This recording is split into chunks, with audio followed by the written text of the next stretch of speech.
నిశ్శబ్దంగా ఉన్న కాఠ్మండు ఒక్కసారిగా సైరన్లతో గర్జించింది. ప్రజలకి ఊపిరిలా ఉన్న ఫేస్బుక్, ఇన్స్టాగ్రామ్, వాట్సాప్, యూట్యూబ్ వేదికలు నిషేధించడం నేపాల్ ప్రజల్లో ఆగ్రహ జ్వాలలను రగిలించింది.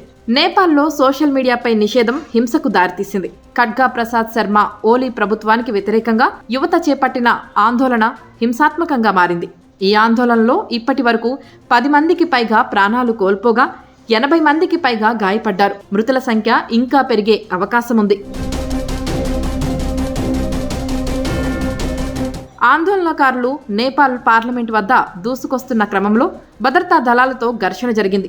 దీంతో కాల్పులు జరిపి ఆందోళనకారులను అదుపు చేయాల్సి వచ్చింది. వేల మంది యువతతో కాఠ్మండు జన సముద్రంగా మారిపోయింది. పోలీసులు ప్రకటించిన నిషేధిత జోన్లను కూడా వారు లెక్క చేయలేదు. గడువు లోపల కమ్యూనికేషన్లు, సమాచార సాంకేతిక శాఖ వద్ద రిజిస్టర్ కానందుకు Facebook, Instagram, WhatsApp, YouTube, X, Reddit, LinkedIn వంటి సామాజిక మాధ్యమాలపై నేపాల్ ప్రభుత్వం నిషేధం విధించింది.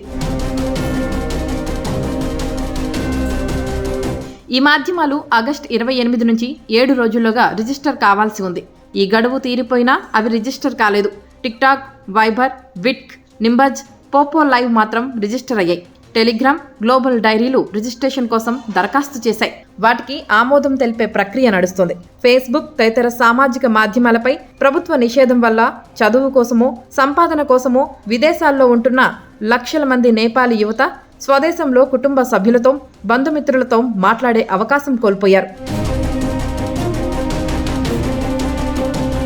ప్రభుత్వ నిషేధం భావ ప్రకటన, పత్రికా స్వేచ్ఛకు భంగకరమని, రాజ్యాంగం భరోసా ఇచ్చిన సమాచార హక్కును కాలరాస్తుందని నేపాల్ జర్నలిస్ట్ సమాఖ్య విమర్శించింది. సామాజిక మాధ్యమాలపై నిషేధాన్ని వెంటనే తొలగించాలని డిమాండ్ చేసింది. సోషల్ మీడియా వెబ్సైట్లపై నిషేధం తర్వాత యువత నిరసనలకు పిలుపునిచ్చారు. టిక్టాక్ ప్రస్తుతం నేపాల్లో ట్రెండింగ్లో ఉంది. నిర్వాహకులు టిక్టాక్లో అనేక వీడియోలను షేర్ చేసి నిరసనలో చేరాలని యువతకు విజ్ఞప్తి చేశారు. టిక్టాక్లో నెపో బేబీ ట్రెండ్ కూడా ప్రారంభమైంది.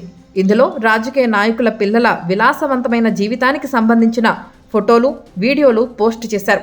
రాజకీయ నాయకులు తమ పిల్లలకు ప్రయోజనం చేకూరుస్తున్నారు గాని దేశం కోసం పనిచేయడం లేదని నిరసనకారులు ఆరోపించారు.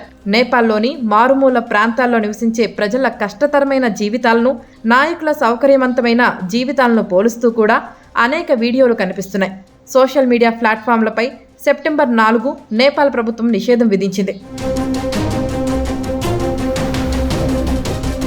అప్పటి నుంచి యువత దీనికి వ్యతిరేకంగా ఆందోళన చేస్తున్నారు.